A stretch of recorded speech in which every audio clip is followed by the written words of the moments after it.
the time when we're going to talk about legislative, rather sidewalk maintenance, but I don't see Tom here. Emily's here. Emily's here. Oh, all right. Hello, Hello, Emily. I'll just give like a 2-second introduction and then turn it over to Emily. Great. So as you're probably aware, right now in our code, we do have the responsibility of sidewalk maintenance on the adjacent property owner. We pull out snow and ice maintenance separately from that. But really, Emily's here to just walk us through pros and cons of what we have and you know, if we're wanting to make a change and talk about him and I have had a lot of conversations about this, but ultimately it is a policy direction that we're looking for from the council to help us decide how to move forward with this. So, Emily, thank you for being here tonight with us. Yeah, not a problem. Thanks for having me. Tom is sorry that he couldn't attend. A personal matter came up, but you are not alone in the cities that are dealing with sidewalk issues. So I've actually just recently given a very similar presentation to a couple other of my cities. So I was happy to jump in. So just kind of briefly, a little overview. The last few years have been kind of, I guess, stable as far as how many claims have been against the city regarding trip and falls or other, defective sidewalks. So that's held pretty steady over the past, let's see, we have data back to the 90s. So it's held pretty steady. The problem is that the amount of claims has dramatically increased from where it used to be in the 90s and 2000s. It was, 6-digit settlements. Now we're pushing upwards of 6 figures. There was a claim settled last week north of 300,000. So that's one of the issues that a lot of cities are facing is not necessarily an increase in the number of claims, but the cost associated with those claims that are getting settled has risen tremendously. So I know the city uses a variety of different funds for, street design, construction, repair, maintenance. I believe that some of your TBD funding has been used for sidewalk projects, and that's pretty common across cities. There have not been a lot of general funds or lodging tax funds used, from my understanding, for sidewalks, although some arguments could be made that that's a possibility. And also, the city has not traditionally imposed the cost of repair and maintenance on the abutting property owner. But that is in your city code under 12.16.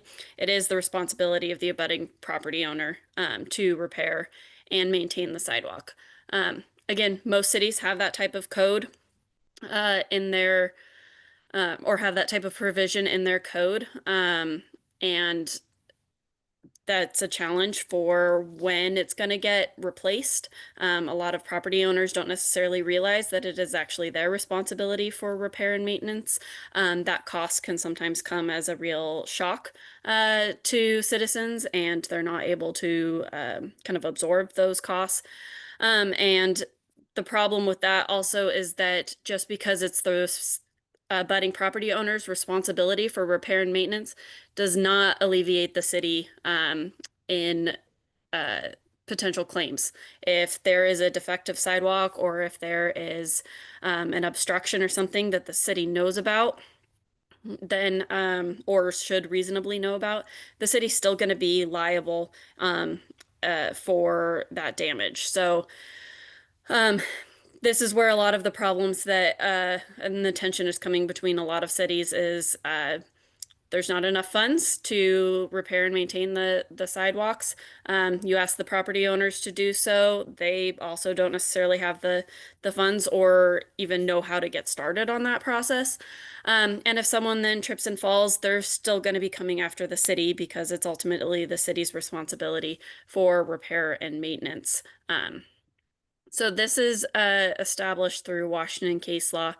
It's a case called Rivet v. Tacoma, sorry.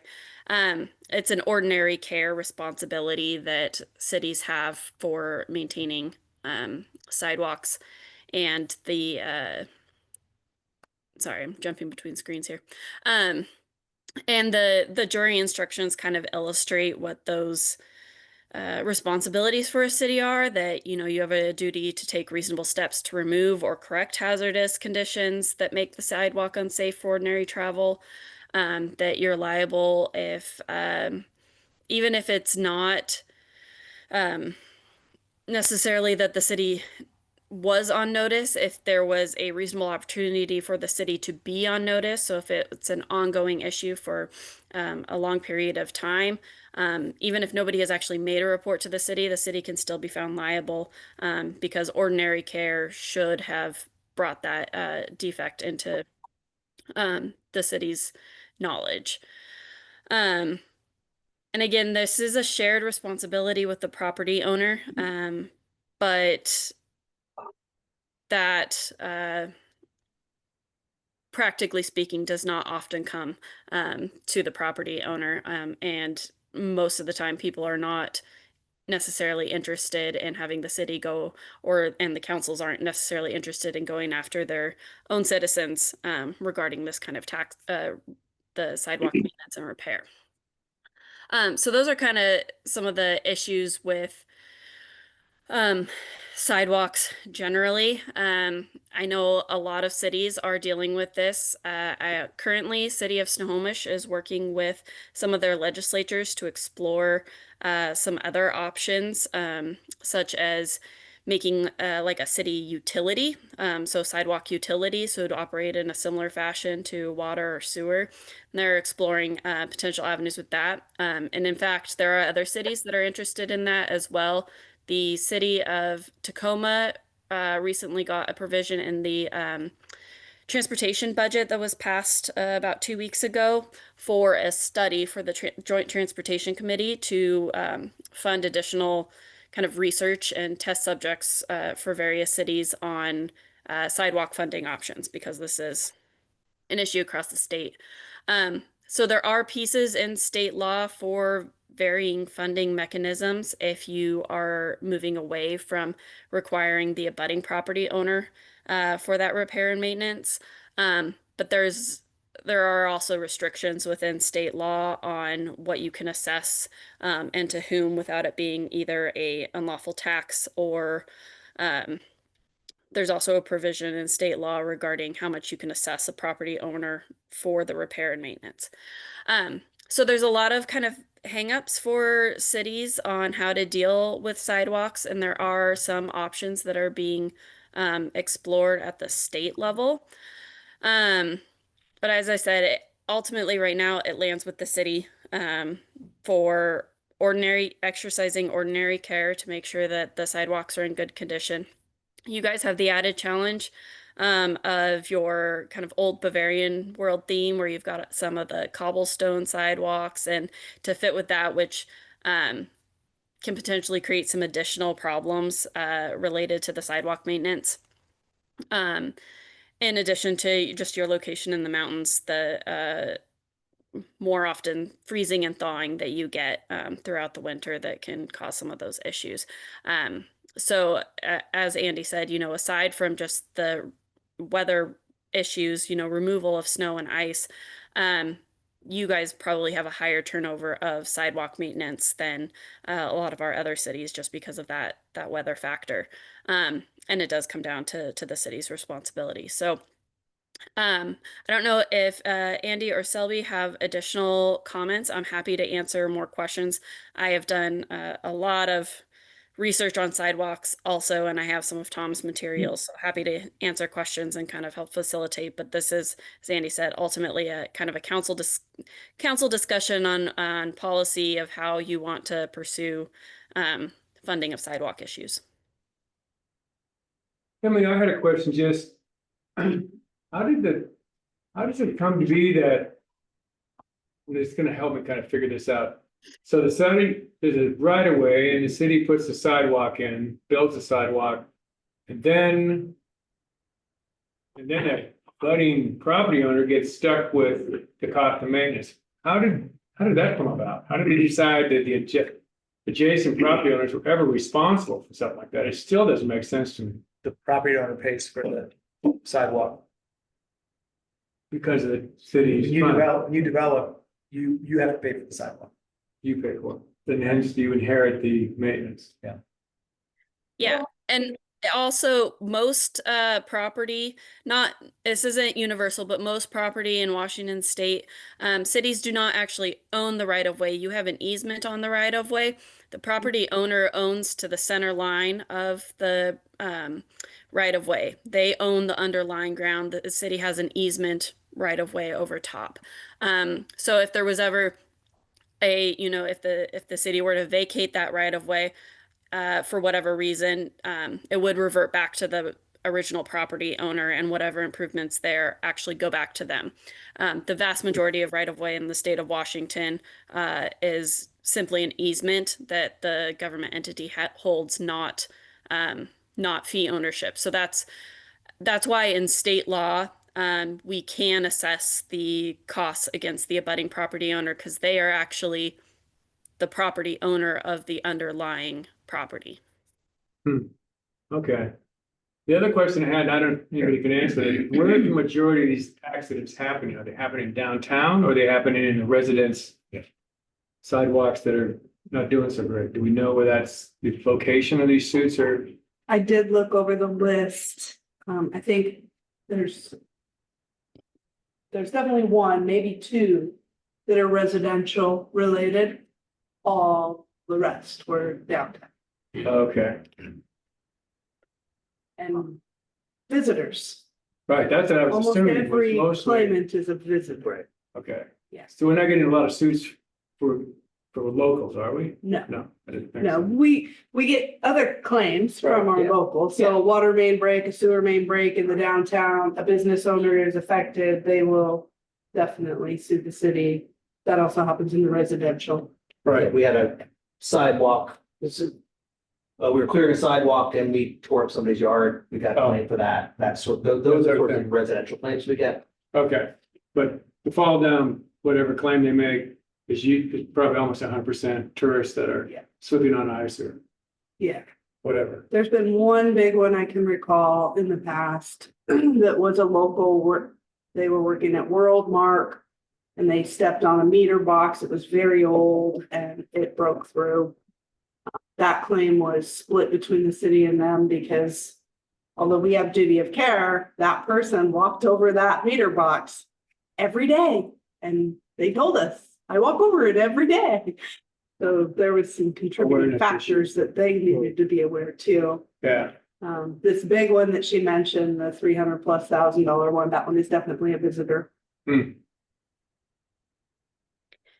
And I will also say that that is pretty, I think that that's pretty universal for most of our cities also. Most of our cities, even though you're the most, you have the most tourists of any of our cities, our other cities' claims are almost all from visitors and not locals. okay. Emily, I have questions. It's disturbing to hear that, so every town has this problem of bad sidewalks and not enough money to fix them. And they're all exposed to liability because they're all required to maintain sidewalks. And they're doing studies now to try and figure out how to solve this. So this is really a fun little circular logic sort of scenario, but does anybody feel like they've got it figured out yet? I mean, so are we all just waiting for Tacoma's study to come through and have an idea? Or there's some cities that are like, we have great sidewalks, we've been managing them well for years and we don't have any claims. So no. I was gonna say no. Well, not in Washington. And so yes, it's frustrating that really the funding is just now coming from the state as to how there's potential to fix. And a lot of this quote unquote study that they're going to be doing there, City of Tacoma is going to participate, and AWC is also reaching out to other cities that may potentially be interested.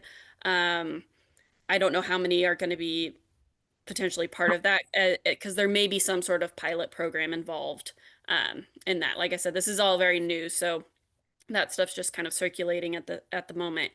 So not in Washington.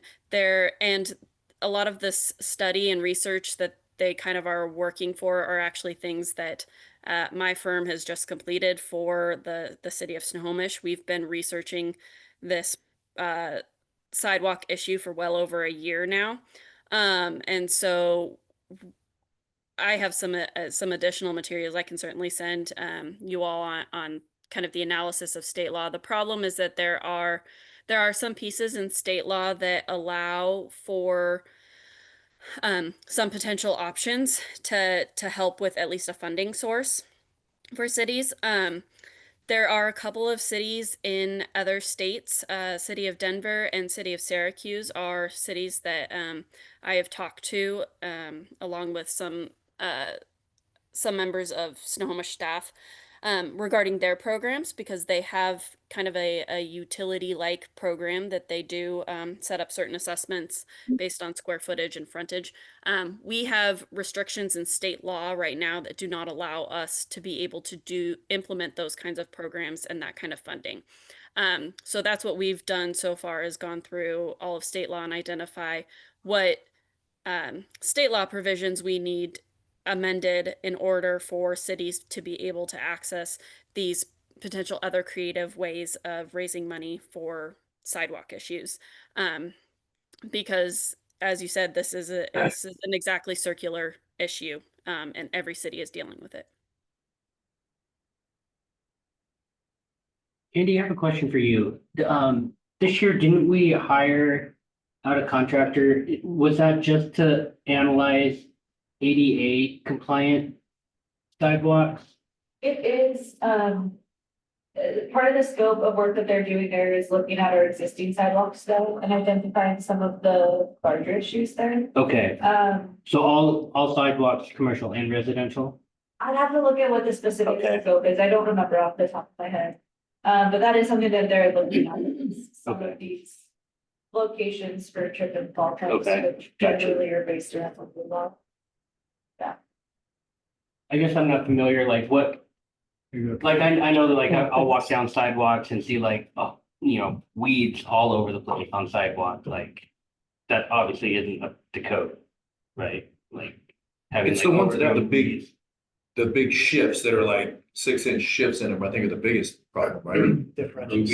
And Chance, I can speak more to the history of what our Okay. claims specifically have been. I don't know the detailed history of what exactly yeah. our claims have been. Mostly trip and falls, But Is then- it more like differential sidewalk lips, okay, all right, pavers. Yeah, gotcha, nothing to do with weeds. okay. But yeah, to your question, as Gotcha. part of that ADA transition plan, we'll have a better inventory of things. Okay. Emily, I have a question for you. Yep. When I came on board a few years ago, we had asked our insurer whether or not we should go through town and identify all the trip and fall hazards. And they came back and said, if you do that, and it'd be everything that's a quarter inch or greater different deviation. That by doing so, we have then put ourselves on notice Mhm. to repair every one of those things in a timely manner. We probably have millions and millions of dollars of trip and fall hazards throughout the city. What is timely manner? Well, now that you just mentioned it, now.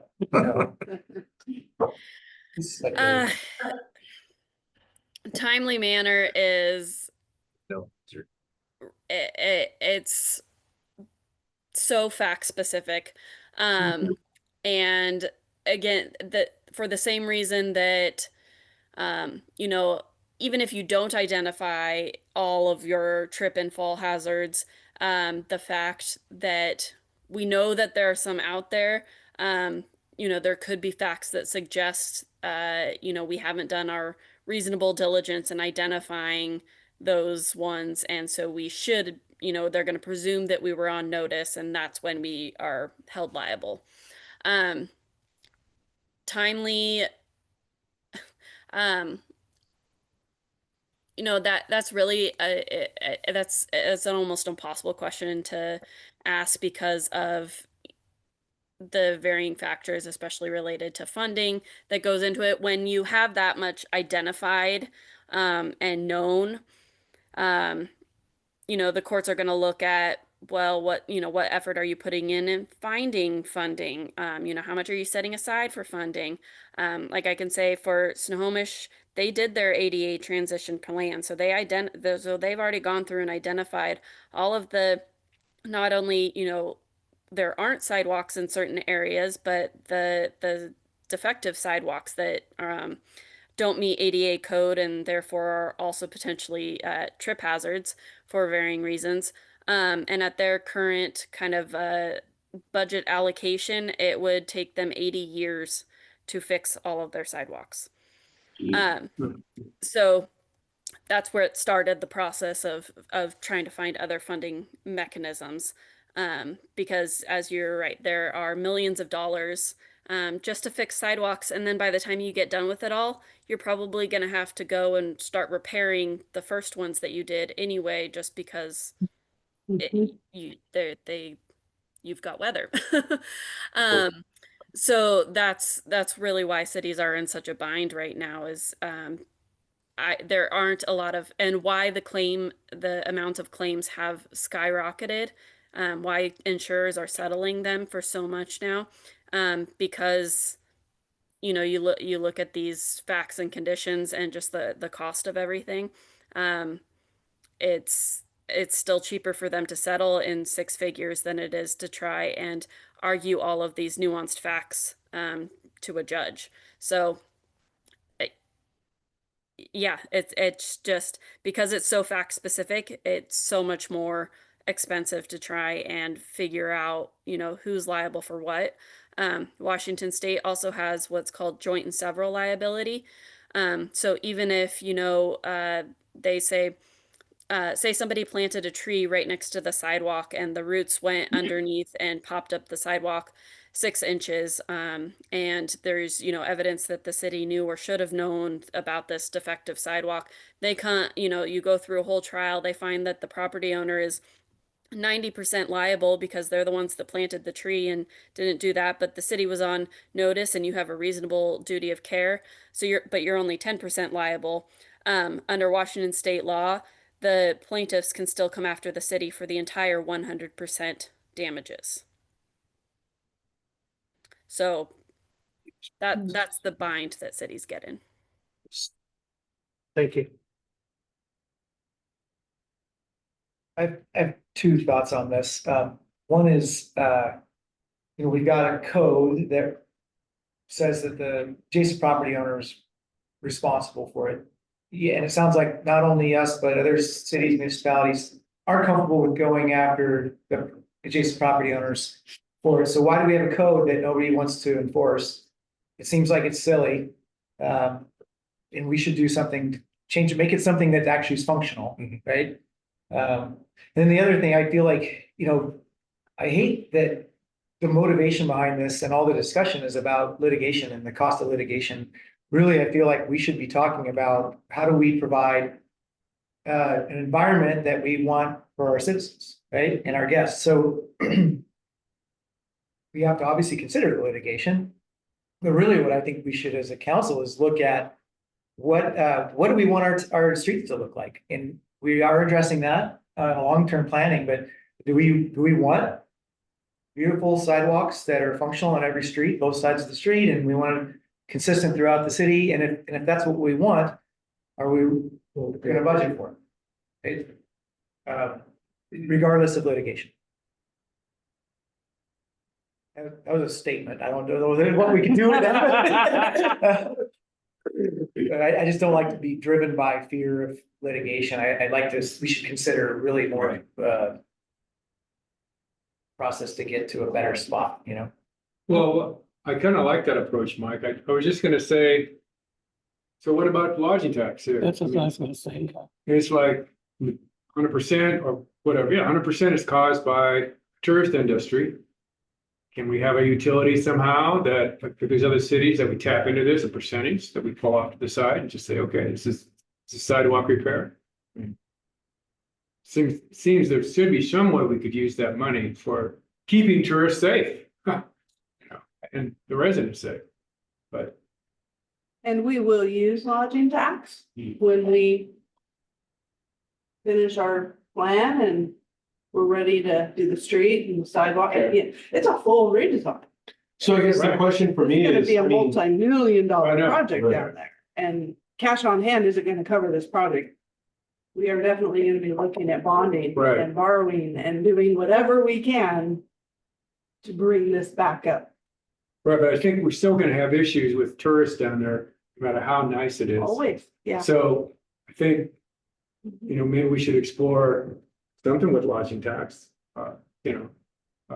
since it's driven by tourist industry.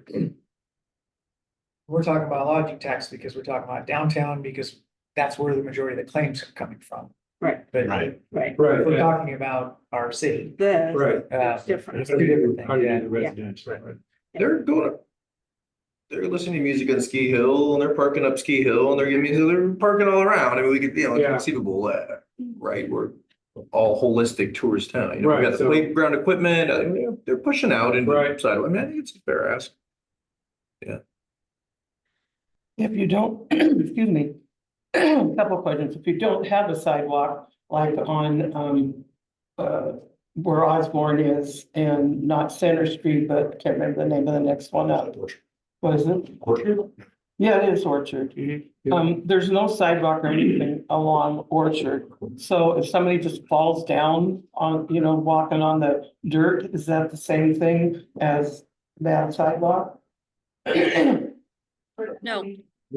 No, yeah, it's a case by case basis. What's the situation? Take photos, see what happened. Did that person trip and fall on something that was placed in the right of way by the city intentionally? There's just a lot of questions in every case.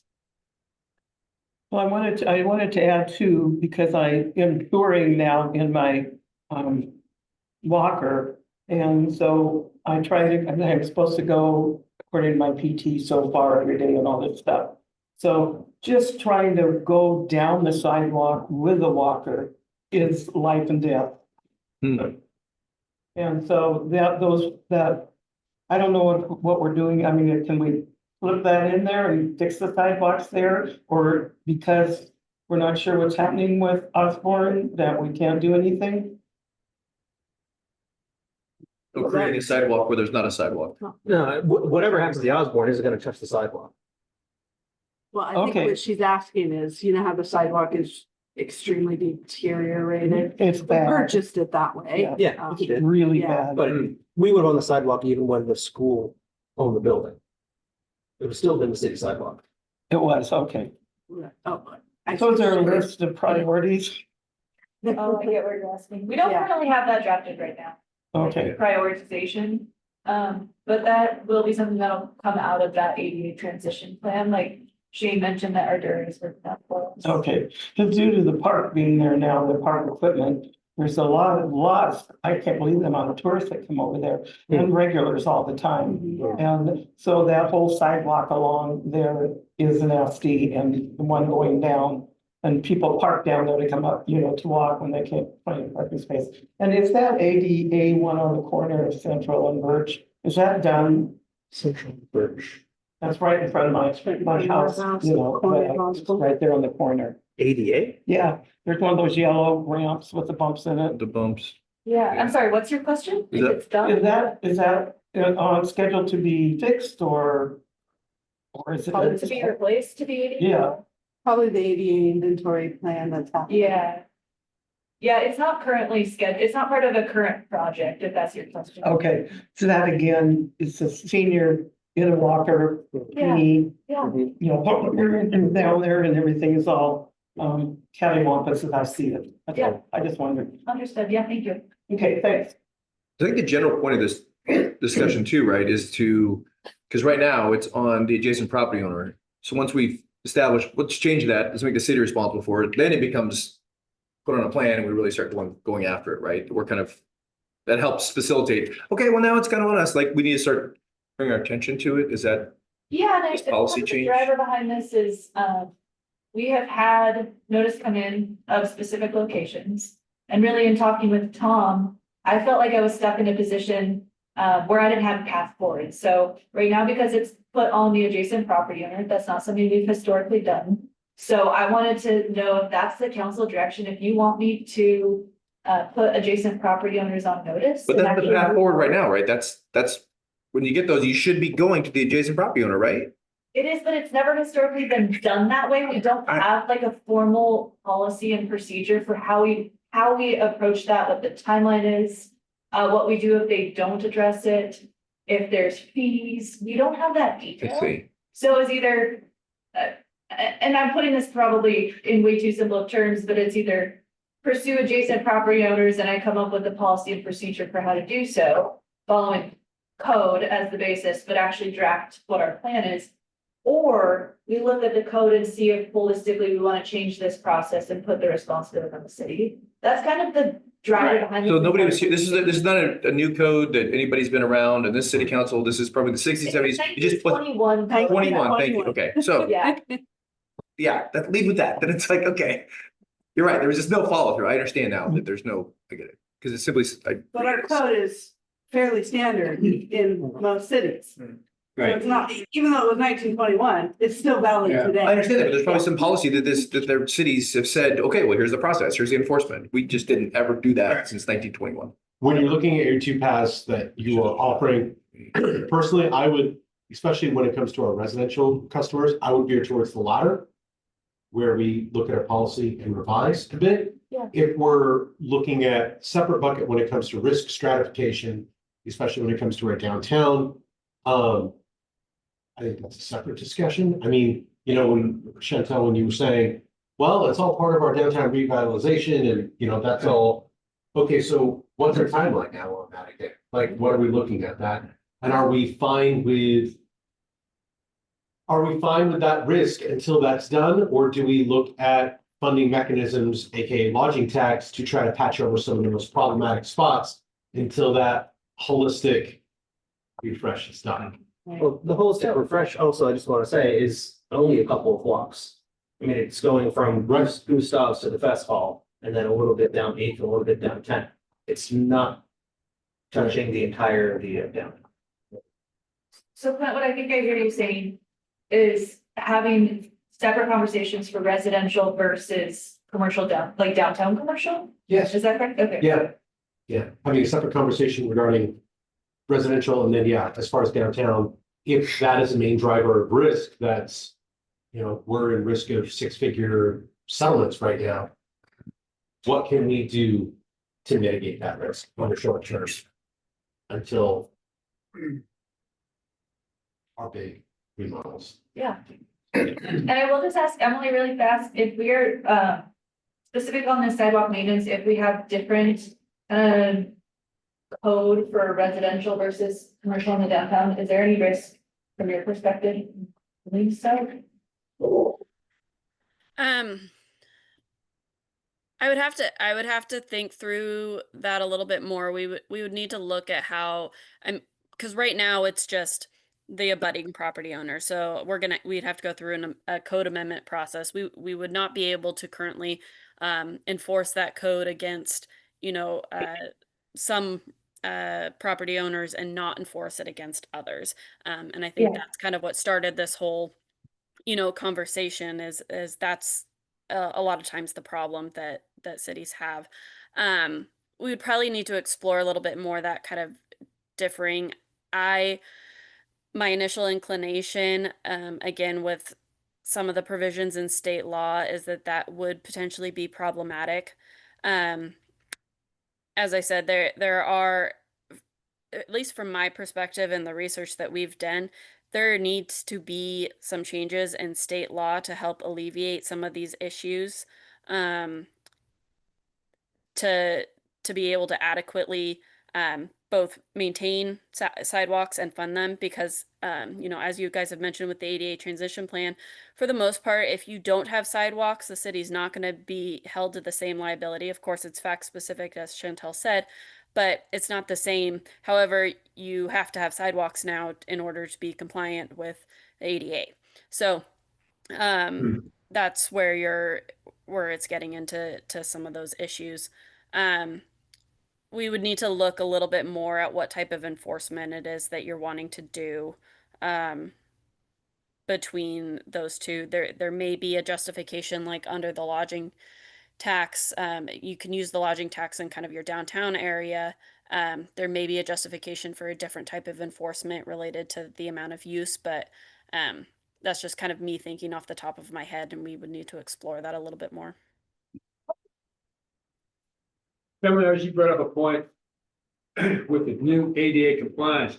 Is that compliance, is that directing us to have sidewalks everywhere? Or that's It's- not, we haven't gotten that far yet.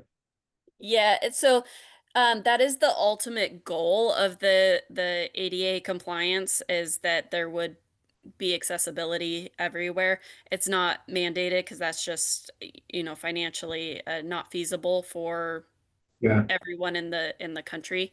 But it is kind of a lofty goal for those ADA transition plans, is for that accessibility. Okay, but not mandated at this time. Okay. Yeah, I was thinking along those lines too, just because the idea that we need a sidewalk that's a construct too. I mean, is that, if it's not required, do we want paved sidewalks on both sides of the street and every road in town, or one side, and then the other side could be a nice maintained gravel path that is easy to maintain, a lot less expensive, easy to manage if you do have roots growing through it, you don't have to tear up the sidewalk. I don't know, this seems like something we could talk about for a long time. Is this something that an ad hoc committee could be established to guide us on both residential and commercial, or? I'll do that. Yeah, we can set up we can set up as many committees as you want, Mike. No, I'm not a committee fan, but I just see that this could go on, and I think it's worth trying to do it right, at least. Yeah. I think we can start with like a staff proposal that we review, and I think some of that might be tied to like the functional classification of the roadway. Because there are some where I think we would all agree it makes sense to have sidewalks and other classifications of road that be a lower priority if we have very minimal traffic. I want to respect the rest of the agenda because we have gone a little over on time. Is everybody satisfied with the conversation? Can we move along, or any last burning thoughts? I'm just wondering about Andy. Did you get anything out of this that helps you, or? Yeah, I just really wanted this to start the conversation. It's good to understand where you're at, get all this information from Emily to you. And then this is gonna be a conversation we keep having. I wasn't expecting that we would have any sort of decision. Yeah, we have direction right now. Thank you. Yeah, thanks, Andy. Thanks, Emily. Thank you, Emily.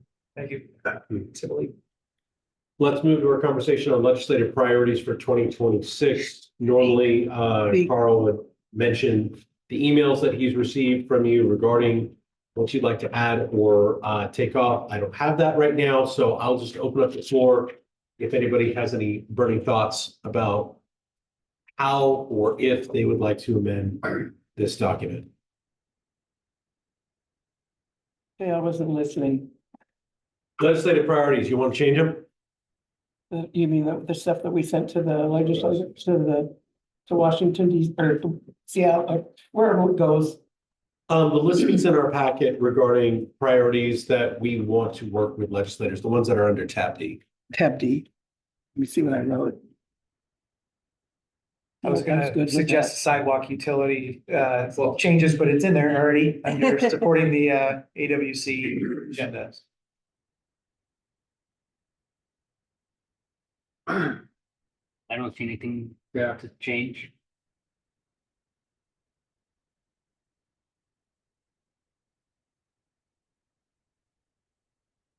Give Sharon some time to. Oh, no, I was okay. You're good? Yeah. Look at that, we're right back on time, friend. Yeah, Great. just like that, right? Now let's talk rate and fee schedule. Any calls for changes? Yeah, my usual. Here she goes. Yeah, no, my usual. I think that the multifamily units should be paying what the single family units are. I'm sure that many of them use way more water than I do. So I think that they should be paying the full meal deal. I know nobody agrees with me, so we can just But I move thought- on. I thought- Pencil out. I thought we looked at the data and it didn't show that. Well, if there's a multifamily unit and there's a single family unit, they do not pay what the single family unit does. Per unit. Right, but we looked at the usage between multifamily and single family. And I don't I'm not- remember seeing the usage. The difference. we saw, Andy brought the So numbers. 6 to us. people in a multifamily unit use more than me and my house. Well, we don't put restrictions on how many people can live in a single family home or in a multi-family unit. Typically. No, but it they should use- somehow be the same. Well, they typically, no, they're not. The data doesn't support that. And I agree with, if I look at it from your perspective, that makes sense. But then when I pull back and I look at it from the data as it was presented to us, that it doesn't make sense. And so I'm gonna go with the data and I What doesn't respectfully make just, sense? the usage So why did data it go up? It's- makes sense the way that we've priced it is according to the actual usage, not conceptual. So No, it's not the actual usage, the way that, not for the multifamilies. yeah, the usage that is historically been They're like collected. $33 and we're like $77 or something on here. But the amount of consumption. Yeah, the amount of. The pricing is, The amount of what? Consumption, how much water they're actually using. and the cost to Well, provide don't that 6 service. people use more than one? If you actually had 6 people in an apartment or a triplex unit and one in a single family home, yes, but on average, the way you have to put this together based on like across the board, right? We can't look at one example and hang our hat on that one example. We have to look at actual usage data as it exists in the different housing types and the cost to supply a single water pipe to a multifamily structure versus a single water pipe to a single family structure. The way that all shakes out is what our fees are based on. What's the difference in the water carrying pipe? It costs more to supply the water to one house than to supply the water to 3 houses in the same building, 3 occupancies. Because there's a single line I can't see supply. that and I don't believe it. Well, that's why we disagree with you. So Yeah. we believe it. It's just me. I will say to Sharon's point, though, delivery aside, consumption under our current rate fee schedule, single family 0 to 4,000 is 98 cents, 4,000, 10,000 is $2.01, and it goes on. $4.20 for over 14,000. Whereas multifamily, it's $1.15 per 1,000 gallons, no matter how much they use. Right. So generally It's speaking, more. people in multifamily might not have yards that they're watering. And that might be the reason that Kevin made that recommendation. But I can see when you're just looking at just the numbers, I understand Sharon's. Yeah, no, I can see where you're coming from. Yeah. It's just not going, I'm just not going anywhere. I just have to protest it because I don't think it's fair at all. And that's how you feel you should speak up. Maybe if it said multifamily unit, I mean, that could be a lot of people stepped in places and people do that. And so they're using way more water than I'm using. The only time it would be different would be in the summer, and that doesn't matter because we pay for that higher usage. If there are that many, I think you're making an assumption that you can just assume that anyone in a multifamily, they're stuffing as many people as they can in that. No, they can't, they might, They- but if they even have 2, that's stepping one more person than I am. So should I pay more in my household because I have 2 teenage daughters? Yes. Yeah, wait a second. We need to get on, we need to Yes, the review this. We need to have this. water. You are paying more because you have 2 daughters. You are paying more, but they can have 2 daughters and they don't pay anymore. They pay less, significantly less. It's not like $5. It's half. And if you have any technical questions, I am available, but I am going to stay out of this unless you have anything to ask me. Who's right? I am. I vote for me. I'll just kind of help facilitate this. So you were provided the entire rate and fee schedule. You see that we already have a lot of the rate and fee schedule items on our queue as staff to redline for you, which you'll be getting in a future meeting. Not next meeting, but the meeting after. But this request tonight is there anything else that you are aware of or have heard that you would like us to consider in addition to all the items that we're already planning?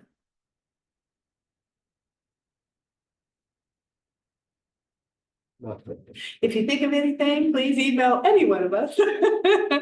We'll make sure that it gets looked at. I did have some responses to Ann's questions last meeting that I wasn't able to attend about business licenses. But I'll keep that in reserve because I'm sure she'll bring it up when she returns. So I will keep this on my plate to follow up with you guys. So where does that leave that? Nowhere? For multifamily. Yeah. Staff will propose, what we brought to you previously, what we're looking at as part of the utility rate study. And then ultimately the council will get to weigh in on that before voting. Okay, so we're not doing it tonight. No. That's okay. I'll roar louder next time. The rate and fee schedule will not be officially finalized and approved by the council until your last meeting in December. Last meeting where? In December. So you can vote no. I'll still be here. Right. You will, absolutely. All right, should we move on to the quarterly project update? Sure. Let's do it.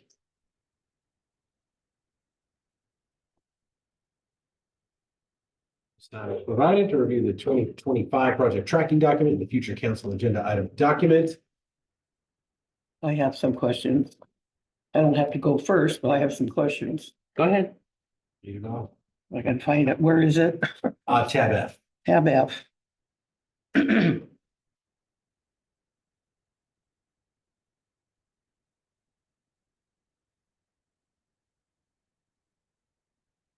where's my first one? First one is on, excuse me, page 2 of 14. Let's see what I was wondering. Do we have an accounts payable specialist? Yes, Who is it? Vanessa Vanessa, Taveras. Vanessa. She replaced Crystal Whitehall. Who? Crystal, Oh, Crystal, okay. I thought Crystal was PRSA. She was half something else. she is half and half. And Vanessa is now that half. No, she's PRSA. half and half. Yeah, Crystal Okay. left. She went to Link Trent. Yeah, I knew that. There's so many changes, it's just hard to keep up with who's who, which I'm not saying it's a bad thing. Let me find this. That's a couple of years. Here it is. 3 days later. Okay, the security fencing that, I always got to terrorize you about. It says this project is currently in the permitting and environmental review phase, which is nearing completion. So does that mean there isn't a fence around it yet? There's not a fence around it yet, and there's 2 projects that are incorporated in that. One is the well field, the other is the decant pond at the water treatment plant. I was just checking that we are done with the permitting phase for the well field, so we'll be able to move forward with that fence, and Brantley's working on that. We are still in the permitting phase, though, for the decant pond out of the water treatment plant. That's getting processed through Shoreline County. And I'm trying to remember, I believe it was like up to 180-day review period, maybe. I think that's what they told us, so we've been working through that. It's a lengthy process. Okay, thank you. And at the bottom of page 7 of 14, I just wanted it explained to me what I circled was to improve the existing sidewalk on Central Avenue between Evans Street and Birch Street. Yes. So that's going to be done soon? No, so if you read on, what I was explaining here is that the funding for this project moved between multiple different locations. This was complete street funding from TIB that was originally to be used for orchards. Sure, yeah. But it didn't give us the amount of money to actually move forward without contributing a ton of city dollars. So then we moved it over to central at the recommendation of TIB. Then knowing that the Osborne project is an upcoming project, we then moved that money a third time down to Commercial Street, and that's the money that we used to build the pedestrian guardrail on Fincham Hill. Okay. So between Third and Eighth. I understand your question, Sharon, from earlier. That makes a lot of sense because it does talk about that here, but then that funding got moved one more time. Okay, So it was entirely, that was, the 75,000 was entirely committed to that guardrail thing. It was, yeah. Okay. And part of that became that we had a really tight timeline and that's a project that we wanted to move forward with. But the funding was expired and it was funding that we received up front, so we're going to have to repay that money if we didn't spend it. Got it. And that was a project that we needed to accomplish and we're ready to move forward and could do so in that timeline. Okay. and could you just briefly, Autumnstrasse Phase 2? I'm not picturing where it is. Okay, so the new Leavenworth Meadows, or what are they called now? What's House, the new apartments on Jumpstick? Oh, on Chumstick. Yeah. So it's a continuation of that road from where the developer left off. Oh, To okay, Titus. to Titus, okay, thanks. On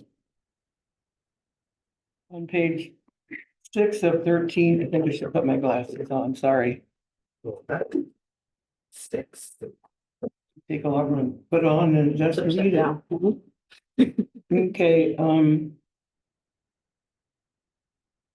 Osborne School Property Redevelopment We've got an hour to talk about that next meeting. is coming up next meeting. Yep. I can hardly wait, okay. On that same place, Department of Commerce awarded 225,000 for asbestos abatement. Mhm. Asbestos abatement work will be advertised to contractors in October 2025. So has it been advertised It was advertised yesterday. yesterday? Yeah. Okay, And we got a grant extension for a year. a what? We got an extension of that grant for a year. But we Oh, did, gosh, we'll get I that. just wish we'd get it done. Well, that's just the asbestos, so you won't see anything. It's just all the asbestos, what, the asbestos wrap pipe. that- Yeah, I so it know it's goes. wrapped. And that's just underground, right? And so that's been put off for a year to. No, we got an extension. We were supposed to have that project done by the end of this year. Okay, But we got an extension in case we can't meet that till when? through next year, but it will be done before that. Through next year. If it was advertised today, bids will come in and then we'll work with the. Okay, contractors' I'm timeline. gonna quote you. I think they estimated about 2 months worth of work on that project. If I remember correctly. Yeah, that's kind of work that could be done in the winter though, because they're just in the utility corridor. Okay. And I think I just have one more, and maybe not, maybe this is another. Nope, thank you very much. I have a question on page 6 of 14, the parking improvements. We're not still moving forward with the 1.5 acre parcel off. No, I didn't update that. Okay. And then.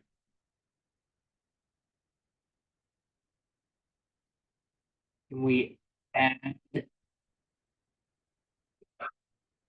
a line item for updating the city website? Oh, add a project? Yeah. Yeah, absolutely. Thrilled to do that. Thanks, Shelby. You want a full redesign, not just an update though. Yeah. So we appreciate the jovial nature of that discussion about the website, but is there any pushback from the administration about that? No, we love the idea. Okay, Yeah. have we given enough direction to get that moving, or do you need more Well, we specific? just need capacity from staff to go out and find out what it's gonna cost. That's what we need is time. But what's interesting is that Kara had come to me right before the retreat and said, I would really like to redo the website. And I said, yeah, but we're in the middle of the biennial budget. We don't have money for that. And it's not a council priority. And now it is. And we have money for it. Well, that, Find it. We gotta find out how much we it need is. to know how much it is Yeah. before we can find out if we've got the money in this budget for it. We will have to take from other lines because we don't have anything dedicated for this project. And so, because I don't know anything about websites and all that, what is that? What are we designing? How we go into the city and find out things? Yeah, it would be a completely redesigned website that's more user friendly Okay, and Updated. easier to navigate. Yeah. Easier for people to find things. So the search bar right now isn't all that functional. It doesn't search through our document portal. It just searches through web pages. And also we want something that's going to be easy for staff to update. okay. And are they checking with older people to see if it really is easier? I mean, you guys may go, that's much easier. Sure. The rest of us are going, oh my God, bring the other thing back.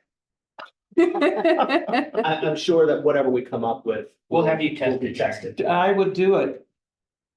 If I can do it, probably anybody can do it. Yeah, Sharon, I'm in the same boat as you. I'm just a dumb firefighter. I don't know how to do any of that electronic stuff. The owner of Columbia Sportswear, Gertie, she's an older woman and she's still in their ads. And she reminds me of you. You look a lot like her. The owner of Columbia Sportswear, the big sportswear company out of Portland, Oregon. Yeah, it's know. really big. It's bigger than Eddie Bauer, but she's like this stamp of like this, Yeah. Gertie approved. It's like, we need to put this like Sharon. Sharon approved website, like your headshot. Well, I can sure tell you what's not easy. Okay, thanks, you guys. Thank Yeah. you.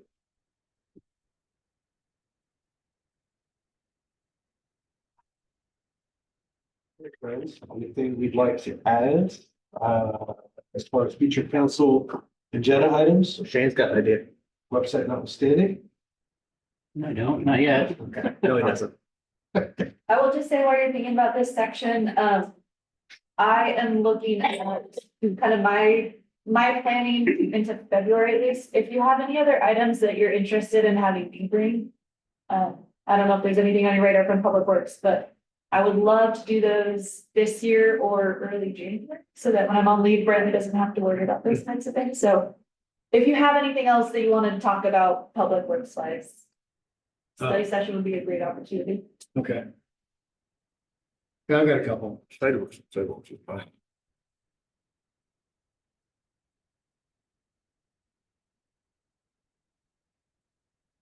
You got a couple, are you gonna be coy or are you gonna? I'm let sorry. us know about it? Right now, or you will have a couple. I wanna, before I bring it to council, I want to run it by Andy. So that's what I do. She said she asked for those, so I'll see you in the next 2 weeks about what I'm thinking about. Mike, you had asked to have a discussion about the outdoor area, the enclosed outdoor area of the Osborne. That is Coming up. yeah, it's on the, We communicate with Yes, and thank you for following up with Ben. Ben. Yeah. I have maybe this is an okay time to ask, but we have that vehicle purchase sale management that we are doing. How's that been going? Fleet management. We've had 2 Ford Rangers delivered. So those are both Parks's trucks that came in. And the 2 EV SUVs, last time I looked, it looked like delivery is still a little ways out on those. Those ones took a lot longer to lock in because we were just at the cusp of when they pulled them.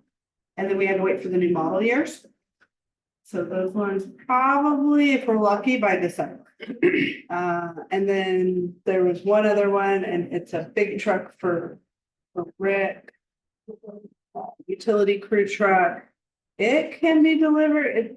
It's en route to the dealership it's been built. Have they been delivering? It's Enterprise, right? Is it? Yeah. Yeah. Fleet management. Fleet management. Enterprise fleet Have management. they been delivering on their promise? It looked great in the presentation. We voted on it, but has it been working? Well, we haven't sold any. right, they haven't recommended anything to sell yet. At this point, we've only bought things. Yeah. Okay, Because the 2 Rangers that we did just receive. Those are both brand new. Well, one was brand new and then the other was the old Colorado that you've seen in the parking lot that we're purposely hanging on to. So that's why we haven't sold it. okay.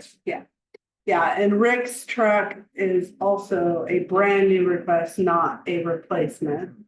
And the 2 EVs are brand new requests, one for parking and one for city hall for code.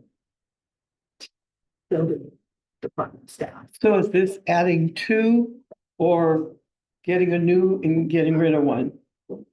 Or different cases and different, At this point, all four were brand new requests, so nothing to get rid of. okay, One of them was to be rotated. Okay. However, that's the 2010 Colorado that we're hanging on to for a little while.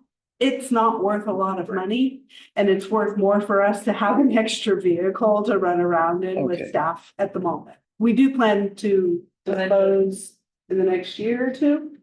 We'll have to see. Wait for the- It might be something that we just have on reserve because we're gonna get such little for it, Yeah, that if we need a backup vehicle for staff to get around.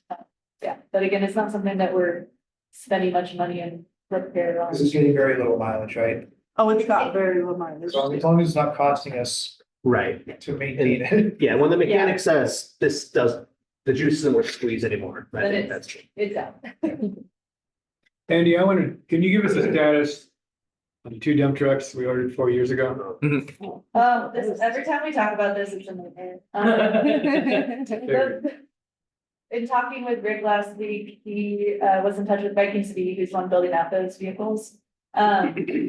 They have done some work on them. They said that they ordered the wrong boxes for those trucks. They're supposed to arrive on, I think it's the 24th.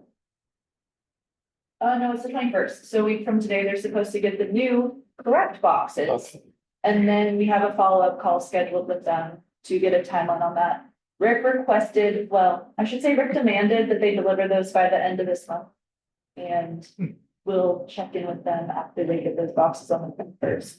And this is all done by Viking? He's It's put not like it's being Salt Lake. so like, And part of the reason, so there's a lot that happened in this process. I think it's really easy for us to point at Viking City and say that they have been the problem, but the chassis themselves didn't get delivered until last summer. Viking City has had them since last summer to actually build out the rest of the truck. But even just in getting the chassis delivered was hugely delayed. And then Viking City has a unique truck that couldn't have anyone else build, where, and this is how it was presented to the council too, they're these combination, the combination dump and sander. sand. So instead of actually putting a sander in the truck like we've historically had to, this just has a covering over the conveyor belt in the bottom. There isn't anyone else that builds those trucks. So if we were to pull those trucks and have them built out by someone else, we wouldn't get the same end product we want, which is why we've stuck it out with them. Okay, Been more patient than we normally would have been. okay. Cause that's the only place, that's the only outfit that installs it that way. Okay. So how close are we now? It's supposed to be the end of this month. Yeah, okay. Okay. I would take all of that with a huge grain of salt. I don't really trust anything they say until we see the trucks. Like 2 weeks. Okay, thanks. Thanks for asking. Yeah. As the team discussed, renting a grader again, as we've done the last 3 winters. I'm not anticipating so. I mean, if the dumps are here, we won't need them. Yeah, exactly. I think what we'd probably do over having the grader is have the, probably the emergency, or sorry, the on-call snow removal constant. That might be cheaper. I think so, because then if we don't use it, we don't pay for it. Yeah, fair.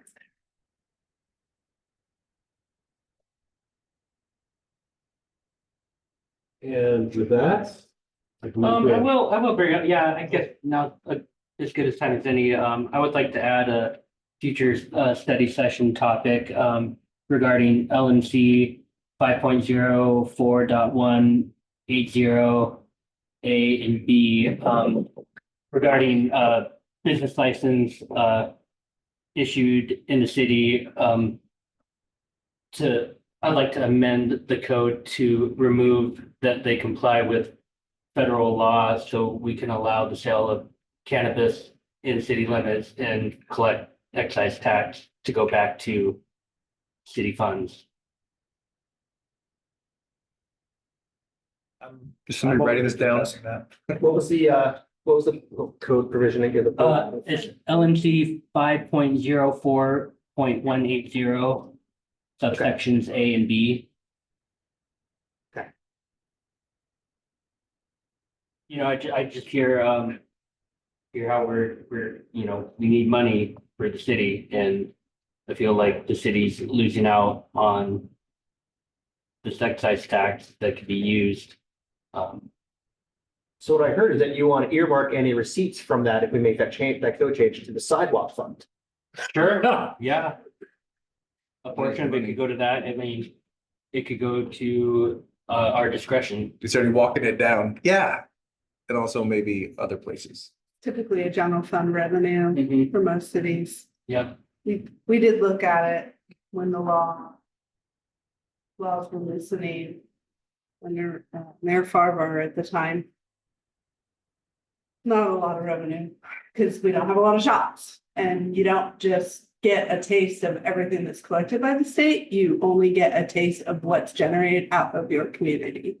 So we would have to be selling a lot of marijuana in order to gain a Okay. significant amount of tax. But we definitely go into that, talk about it. yeah, I wasn't sure, like, I've been doing a little bit of research and trying to figure out how much revenue it would generate for the city if we had one or two shops in town. Depends on their sales. So we'll have a conversation on the green economy. Got it. Yeah, Okay. sounds good. And with that, we have 9 minutes to grab pie or whatever before we start our meeting.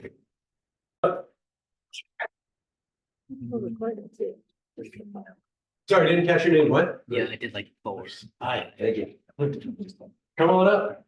Oh, you better stay up here. We're gonna get a picture. We're getting pictures. Yeah.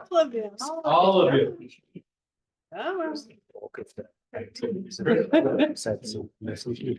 Come on up. Matt? Yeah. Clint? Nice to meet you as well. I haven't Nice to meet you as well. I don't think I've gotten to that yet. Junior? Yeah. Clint? You as well. Welcome to the city. I mean, I'd be happy to see it with you. Pleasure. One Welcome to the evening, city. just kind of maybe go through a couple, Daisy. I can better. Welcome. Bouncing ideas off people can. Yeah. But if you'd be in You are. it. I'm okay. Go ahead. So, yeah, that's one of us. Not like you. Eight down. One round of onions, please. Oh, sorry. That wasn't me. That's how we proved that Travis was here. Thank you. Thank you, friends. All right. Call to order. Perfect. Let's go with the Pledge of Allegiance. Mike, let's go with you.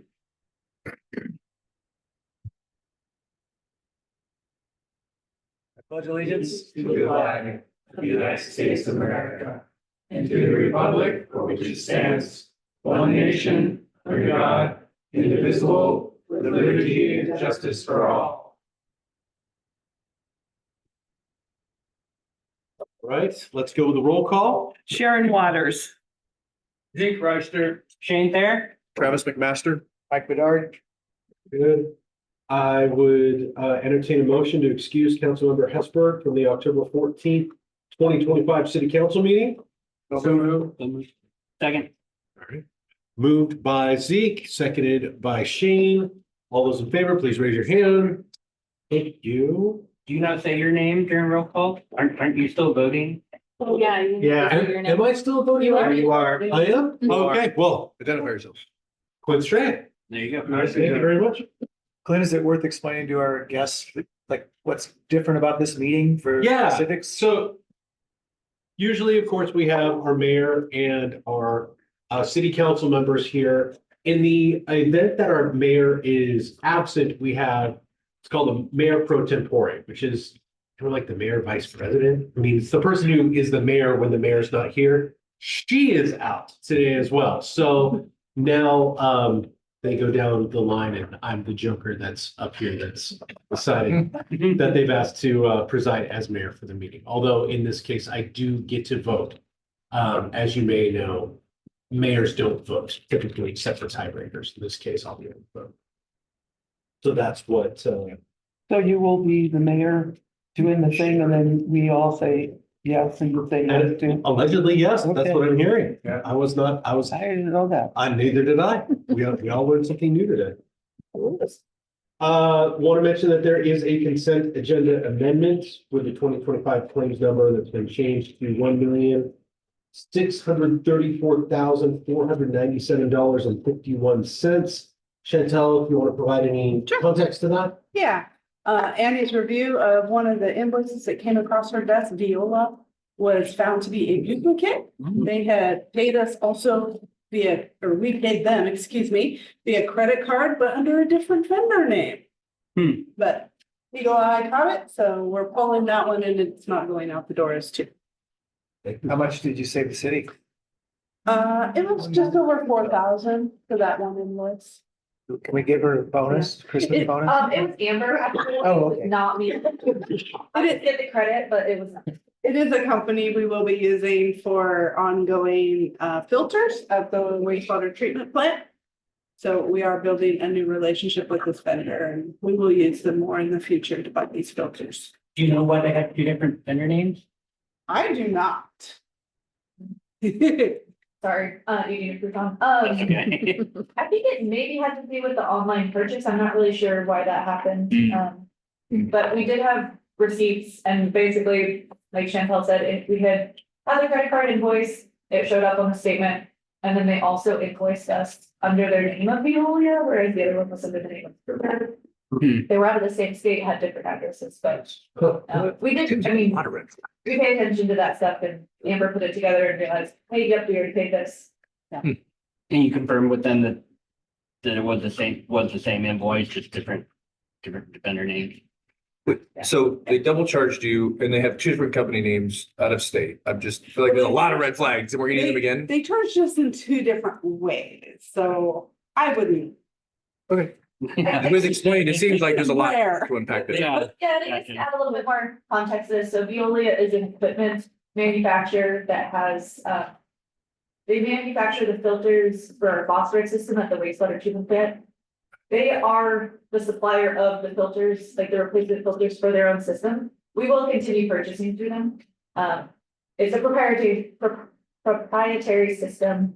I can figure out what the Kruger thing is. I don't know what that was all about, but yeah, we will continue. So this is a vendor that we use their system and their filters, and they're the only ones that supply the filters to their own system. There's no other option.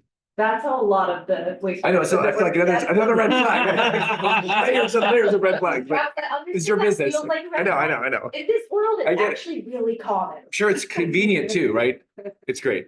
That's great. Well, and I wouldn't be surprised if this was a doing business as kind of thing. You know, we have lots of businesses downtown that you think it's called cheesemongers, but it may be something else entirely. Don't get me started. Cashmere Valley Check wouldn't cash my checks because our parent company is different than the checks. Yeah. After decades of cashing them, it's just some new person. Anyways, It yes, was a red I flag. get that. Red flag. Yep. Sorry, go ahead. Any other questions or comments regarding the consent agenda before we entertain a motion? I move to approve the consent agenda with the changes. Second. Moved by Councilman Bedard. Shane, you got the last one, so I'll give this one to Zeke. Second by Zeke. All those in favor, please raise your hand. Unanimously. Before we start with the rest of our meeting, I want to mention expectations for meeting etiquette for all attendees. Expectations are that we are respectful of each other and acknowledge it's okay to disagree. Prior to making comments, you need to be recognized by the chair. Please address the council as a whole and not individuals, and please keep your comments focused on the topic that is being discussed. With that said, I would entertain any comments from the public on items not on the agenda. Does anyone have anything? Great.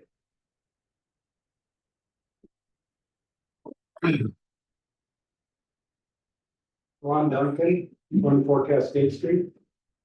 Just wanted to share with the council, in August, there were some new code changes. One of those was to require that any commercial property to put in any building permit or any plumbing permit would be required to, put in a, backflow preventer in business. And so apparently I'm one of the early adopters with that, where we've got a restroom in the Nutcracker Museum, an employee restroom that we need to replace the point of use water heater. So it's a small job.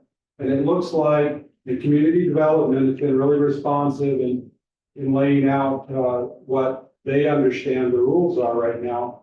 And, we had a plumber come in and got a round number of between $2,000 and $3,000 to, put in a backflow preventer to, mitigate cross connection concerns, which there aren't any in that building.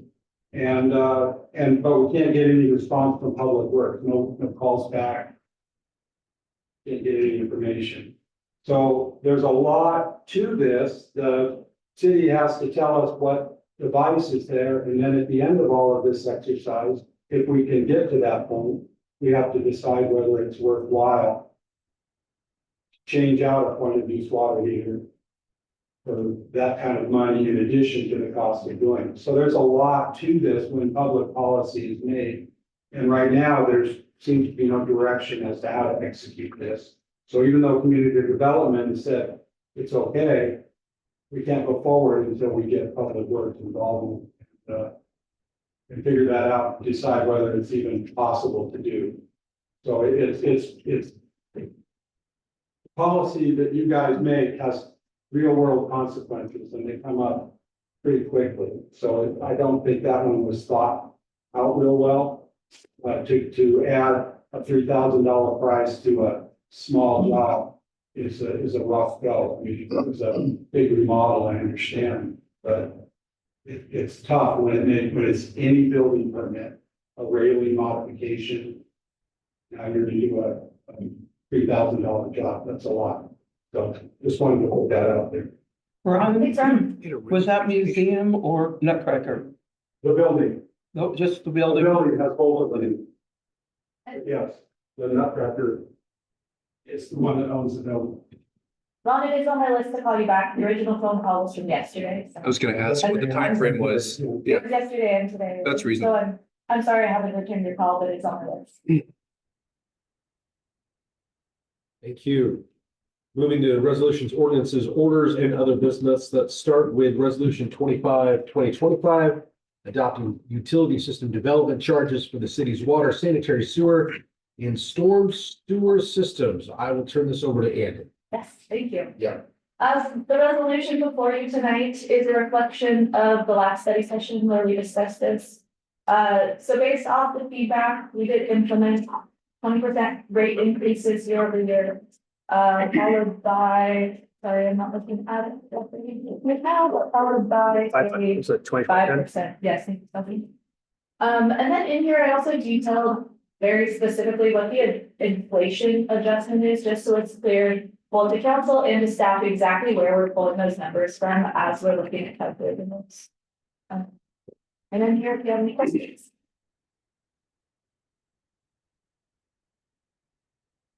I'm hearing crickets. I would ask for any, no discussion, then I would ask for a motion by the council. The council moves to approve resolution 25-2025, adopting the utility system development charges for the city's water, sanitary sewer, and storm sewer systems. Second. Motion by Thane, seconded by Mike. Any comments from the public regarding this? Seeing none, all those in favor, please raise your hand. It carries unanimously. Thank you. Let's move now to the ordinance 1716 quarterly budget amendment. Chantel, you're up to bat. Okay. Pretty small. Got a couple council approved items and then a few staff requests, mostly related to funding changes that have happened. Are there any questions on this one? It's the smallest quarterly budget amendment I have seen in the 3+ years I've been here. That's a good sign. It is a good. That makes Chantel do backflips. Ready for a motion, friends? Livermore City, Go ahead. Go. Go, the dude. Livermore City Council moves to adopt ordinance 1716 quarterly budget amendment. Second. Motion by Mike, seconded by Zeke.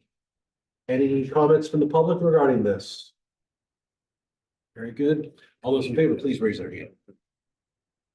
There we are. Motion carries unanimously. Let's talk. Point of order, point of order. I Yes. don't believe we're asking for comments as we're voting on. Are we always Yeah, asking for once- comments? Once something's on the table, like a motion is made and council's done with the discussion, it is prudent to ask if there's any comments. Do we always don't ask for have to. comments from the audience No. and online? That's what I'm asking. So, Point of We'll order, have Taylor. Carl does not ask for comments. An yeah. error on Carl's part. Okay, so this is the point of order. Okay, so this is what I was referencing was this was my belief this whole time. Okay, so it is a point of order that we should be asking for comment from people online and the audience each time we're voting. It's not. It's part of Robert's rules. Okay, this is great. It's my understanding. I will bring that point of order up next time. I'll It doesn't happen. follow that, so that's my understanding. Let's move to talking comprehensive water, sewer, stormwater, and solid waste rate studies. We're bringing it back to Andy. Yes. So this is the rate study that we've talked about at multiple different study sessions, and I believe at different companies as well. Really, the goal of this is just to adopt this rate study as final so that we can move forward from here and essentially let our consultant off the hook right now. He does check in to see where we're at in the process. And I do want to be really clear, I did put a note in the write-up, but this is not adopting any of the rates or any of the specific dollar amounts from the study. It's adopting the study as complete. Great. So again, anything will be brought to you by resolution, just like we just did with the system development charges before it actually go into effect. So what I'm hearing you say is that voting on this is not saying we're executing this, it is your job's done. Right. Creating the study. This is one of those many things that I'm continuing to learn in this role, but how do I know if that job's done? You know, we hire a consultant, they do a job for us, and then don't they tell us that I've finished all of the research and I provided all the data I have and I'm done now? And then we have to say, no, you're not done till we vote on it? That kind of. Well, we can dictate what, if we want them to provide more information, right? That is So- true. I Oh, mean, okay. some of those Right, things okay. we do negotiate with them, like if Yeah. council says, hey, there are additional items that we Right. want you to investigate as part of this. As staff, we can go back and prepare supplemental. Because I'm sure that this would be closing this out. And then, if we did want to bring them back to do some sort of supplemental thing, we could. But for now, we could close this out and. Subject. I understand your question, and again, as staff, and maybe Yeah, we should put this in here, like, staff recommends that we adopt this study. I could be more clear with the language. From our perspective, it is, they meant this, so, Okay, yeah. thank you. Does that help? Yes. Okay.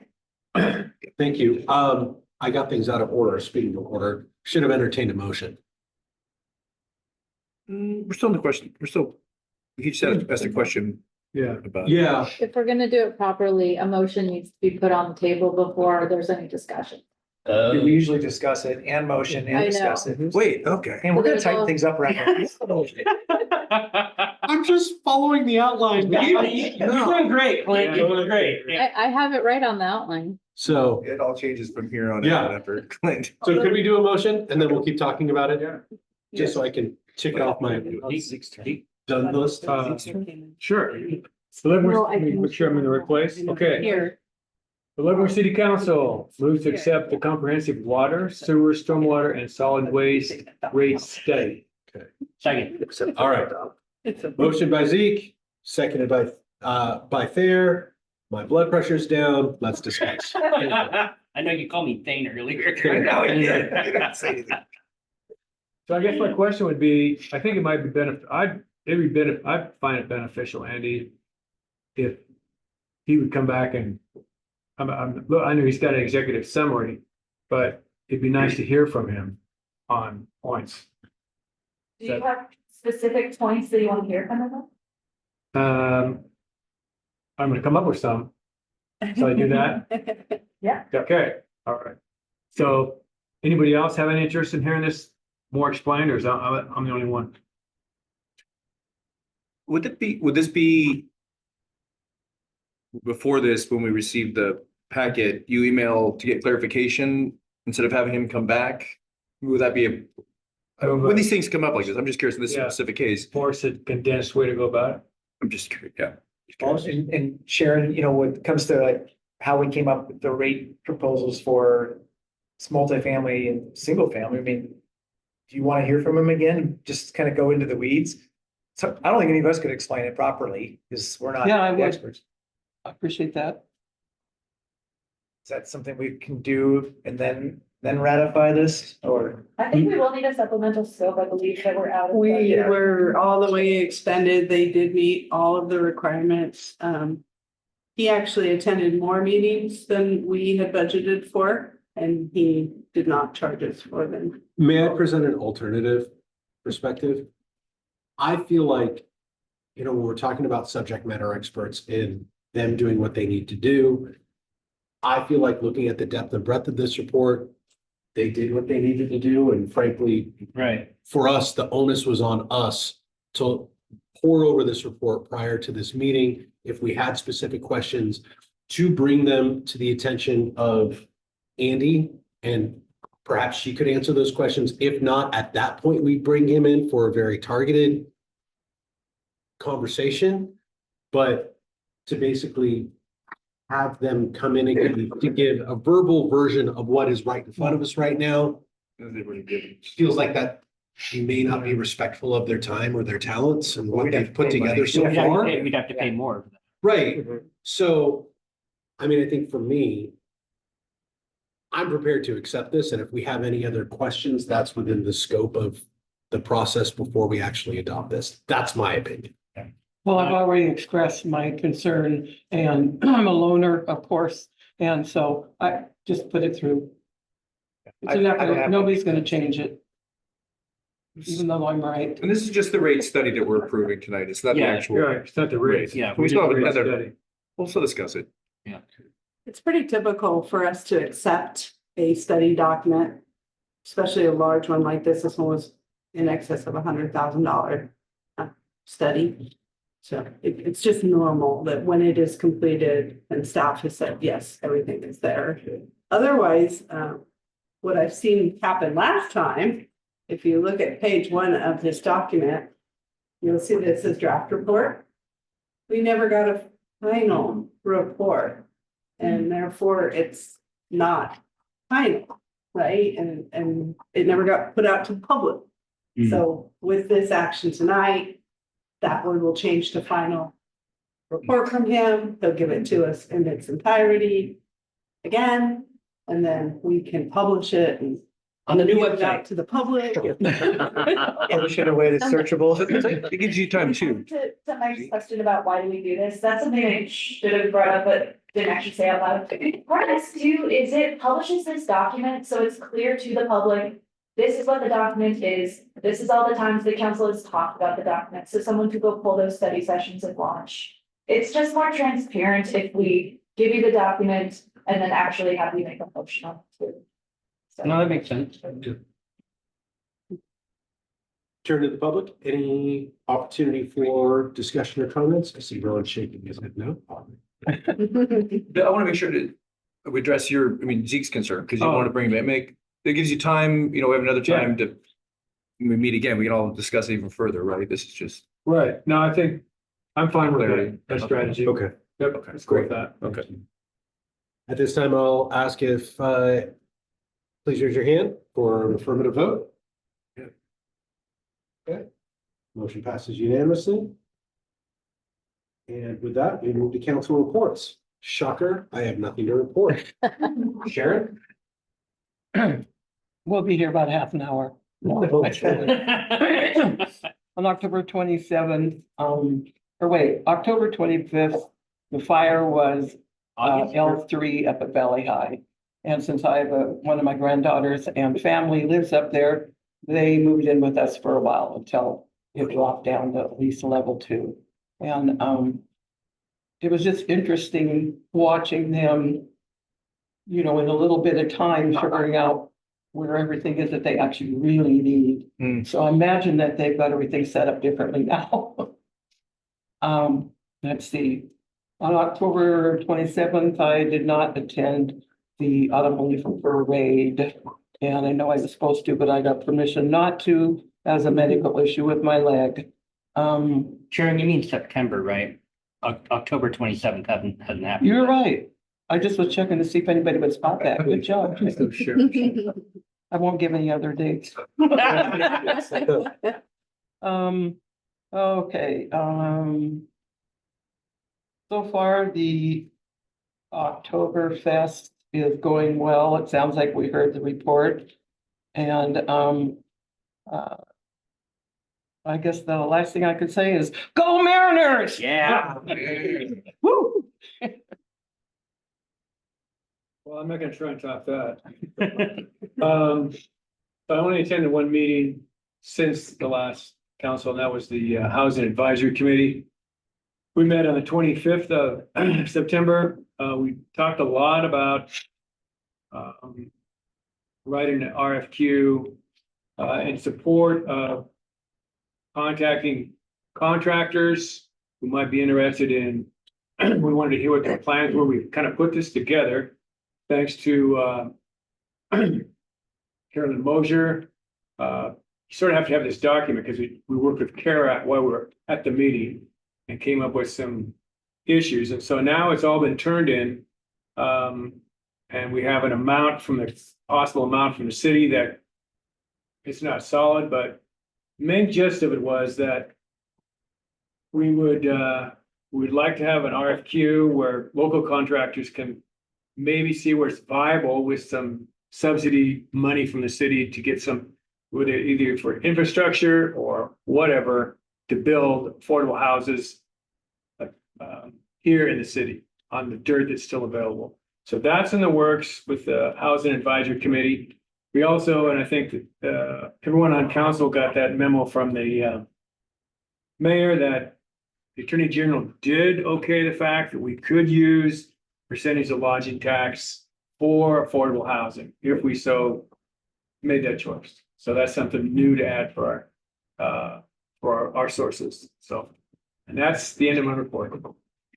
I didn't attend any committee meetings since our last meeting, but I did march in the Autumn Leaf Parade on September 27th with Travis. We were the only council members. It was a cool out. I mean, it was nice to walk. I mean, we didn't get to ride in the carriage like last year, but it was nice to walk. It was a good parade. And then I attended locals night at Oktoberfest the Friday before last. Right? Yeah, this is Friday before last. And, Sounds like you had a good time. yeah, it was a good time. I always like going to locals night because I see everyone I know there, and it was free. So that's the end of my report. I attended the Associated Washington Cities luncheon in the city in Cashmere, Milepost, which is Milepost now, Milepost 111. Sat next to the mayor of Cashmere, mayor of Eniat was there. There's about 20 people. It's good to kind of listen to everybody's concerns about their cities, and it all plays in what's happening with the state legislature. And we had two lobbyists spoke primarily, was most of the meeting. I was in DC a couple weeks ago, just came back just exhausted. And then now listening to these two lobbyists and our state legislator, I'm exhausted. Like, nothing specific to our city, but we are the state is this next session is going to be the one where they make a lot of moves, when I understand. January, this next session, or where they make the big decisions, and looking at a big tax based on how large your engine is. You guys don't have any V8s. If you've got a Honda Accord, you pay less. You got a V8, you're paying more. We're looking at that to cover some of this, the roads, the per mile tax on electric cars. Because they don't pay for gas, all that gas tax goes, which is reasonable, right? Because they're using the roads, and but it's just exhausting. Tax. Question from the audience. Question. Yes. So they're gonna do the tax based on the size of the motor and not the weight of the vehicle anymore? Because my husband has a V8 Yeah, but it's only at 1,500. So it's a smaller truck, but yeah. he does pay more than me with my car because of weight. So is Oh, yeah. that what? I don't know. I've got a 1989 vehicle that has a V8 and it's a classic, so I pay zero. I pay zero for my So- 69. There you go. And that's probably a V8. So, and Europe does this. They've been doing it for years. And that's why, even that being a Range Rover English car guy, Yeah. if you've got a beat up Range Rover over there, it's a flex because you were paying so much more because of the V8s. They've been doing that in Europe for quite some time. So it's not a big shock, but it's just one extra tax to the Interesting. state. Okay. So it'll be on top of the weight. I don't know about the weight. Yeah, well, it Okay. would be, yes, if it's a V8 classification. Good to know. And you're using more gas anyway, so it's kind of flies in the face of, and it's getting a lot of pushback, and it's not gonna happen this session, but it's this, like, things happen here. The conversation has started in Washington legislature, and so next few years that will be coming. Again, trying to figure out how much, how many mileage, if it's per mile or mileage or, right now my speedometer is actually disconnected because I'm working on my dash, so it zero miles. Anyways, that's my report.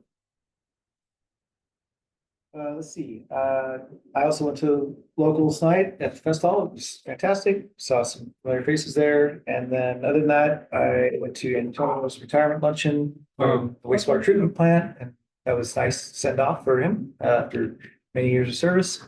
And I have nothing else to report. I should mention, I was at Autumn Leaf Festival. I was the MC for the parade and it was a blast. It was very fun. And then I was not at locals night, but I've been the public address announcer for the Cascade Kodiak football games, which has been fun. Nice. If you ever want to feel like you're living inside the middle of a John Mellencamp song, head to a Cascade Kodiak football game. It's small town Americana. So Yeah, nice. Well, it's later, it was a month. Yeah, at Autumn Leaf, I walked in the parade with Shane, behind the mayor driving his Leavenworth mobile. Went to Olmsted Night Oktoberfest, tapped the keg last Saturday. I'll be tapping the keg again this Saturday. And then I will be putting my lederhosen up until May, I think. Let's see, Leavenworth fund applications. I've finished my review of them. I did a marathon session today. I got paid to do it, Shane. It's okay. Okay, fair enough. So we received 51 applications. We had $300,000 in asks and we have 175,000 available. The way I scored them, I was only about 16,000 over budget. And I don't know the breakdown between lodging and general fund, but I have a thought of getting around that number, but it all depends on what the rest of the committee scores. And then we have a meeting on the 27th. And then this will be on your consent agenda for our next meeting on the 28th to award whatever we bring to you on that date. Yes. Are you seeing, I think I was on this committee last year. Are you seeing that, are there a lot of people that are not really in Leavenworth that are asking for these funds? No, well, there were some that we disqualified because they were not Shake them out. correct. Okay. Yes, we did a number, about 4 of them. Well, are you specifically asking like entities that don't exist in Leavenworth, but are doing an event in Leavenworth, or? Either way, I mean, I guess, is it? There are entities that from elsewhere that are holding events in Leavenworth that are asking for Yeah. funds. It's so, okay, yeah. And those are viable, those aren't shaked out. Correct. Yeah. Okay. As soon as the events happening within the boundaries. Yeah, okay, thanks. So last week, I also went to the AWC lunch in Kashmir. I saw Travis there and the mayor there. That was a nice little networking opportunity. Got some good information from them. And then the next day, I went to the ICCA conference in Wenatchee and actually presented on a panel. It was with my Brownfields folks, and they asked me to come along and talk about community engagement. Community engagement because the wonderful job that we do around community engagement here. What's the ICCA, sorry, what's that stand for? Is that Center of the Arts. not ICCA? What was the No. conference I was at? I see MA. No, not ICMA. That's in it. It's ICCA. It is ICC. ICC. We don't know. I scored 3 applications from ICCA today, so. Okay. IACC. Yeah, it's an infrastructure funding conference. That's what it It's is. infrastructure something. Everybody that I talked to was. What is it associated with? Yeah. Everybody I talked to was a public works person or something like that. I saw Okay. one other town city administrator there that I knew. Okay, Um, okay. and the week before I went also to the convention center and went actually to AWC's emergency management conference. And that was really good. A lot of folks from fire and emergency management agencies. And the theme of the night or theme of the day or the whole day was we're on our own. FEMA is not going to help us anymore. And that was a stark reality to hear from people in the profession. So is that a shift? There was a shift that they were gonna start looking at fire. If fire was gonna be rolled up, I guess the administration that were maybe squash that, but it was heading that way, right? That fire was gonna be rolled up into FEMA versus water? I don't know. Because of the Paradise Fire, that's pretty much this whole thing, and FEMA was starting to get to add fire, anyways. Well, that was Some of the meetings. Disaster to supplement. Yeah, to supplement, even the small city connector in Roslyn. Well, remember, Couple years ago, they were talking Oregon about and that. Washington refused to send our water down to the LA Palisades fires last year. Or according to our administration. Lots to unpack there. At our last meeting, I mentioned that I was going to be attending a mediation for a claim that we had. This is germane to our sidewalk discussion. It was a fascinating process. It was a day-long mediation. Started at 9 and ended up at 3. We did not resolve it. But what we received was a mediator's proposal. So he sent our team a number and their team a number. And the executive committee from our insurance company met on Friday and approved it. So that will be settled for less than the original claim and about a quarter of what they came at us at with their first demand during mediation. So that's settled. That's good. Yeah. The last item that I want to update you on is based on discussions with our staff, based on conversations that I've had with folks who've managed municipal pools in other places.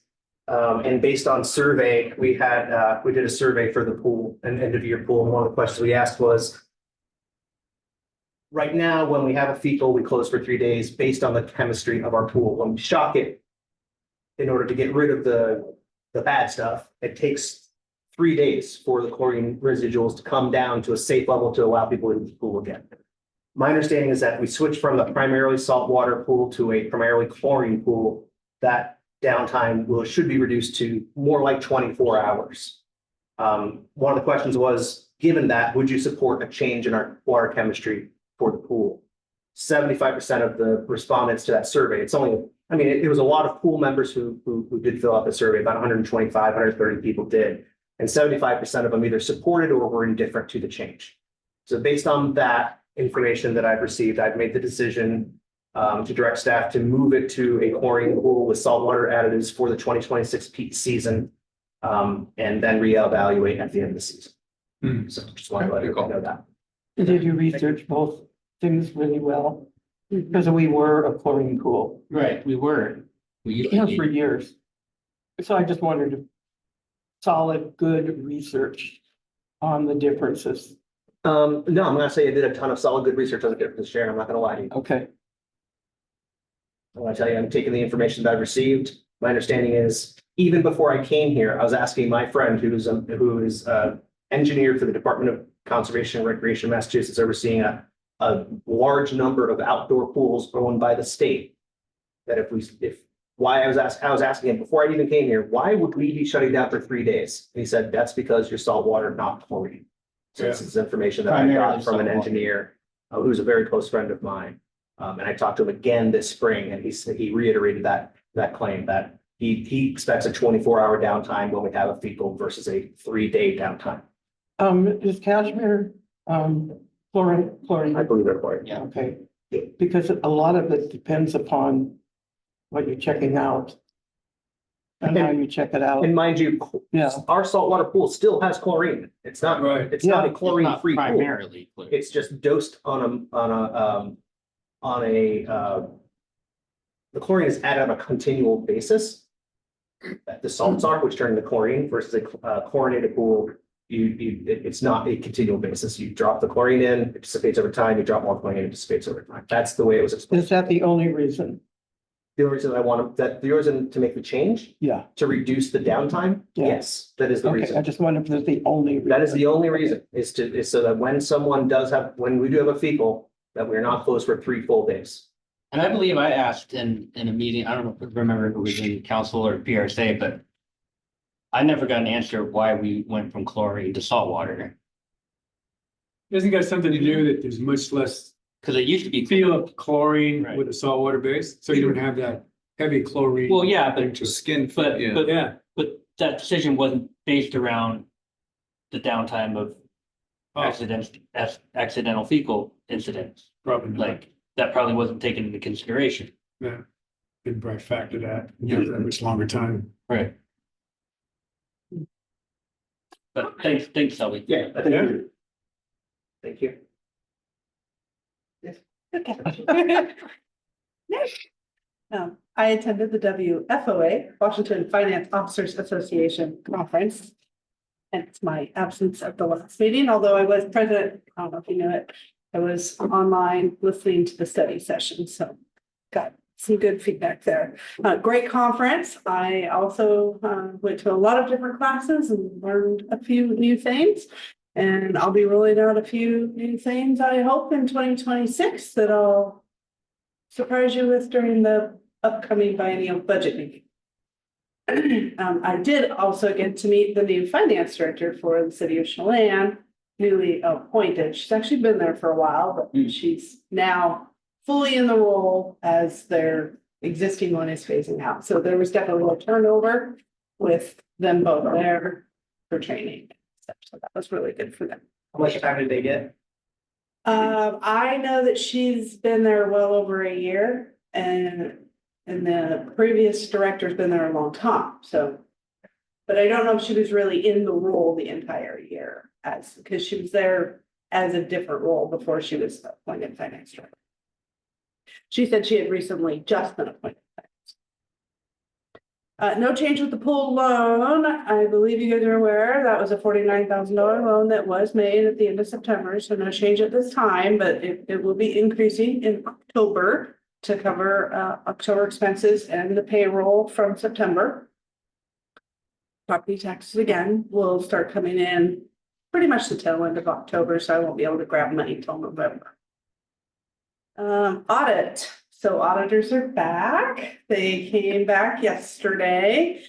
So they were here several months ago. All they focused on was the federal to meet the federal deadlines, which was in September. And now that they've done that with all cities, they're going back to all their agencies and doing the accountability side.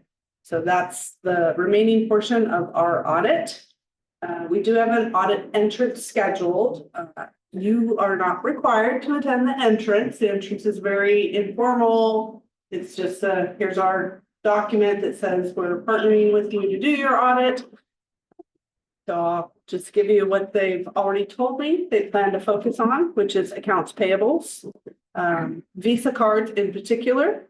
We're pulling quite a few months of detailed Visa transactions. Utility billing, they've already requested quite a few different accounts to look at there. And then they'll also be looking at cash receipting. And they will take all those transactions and ensure justification that they were properly processed by looking at our purchasing and bidding policy, our financial policy, and our rate and fee schedules.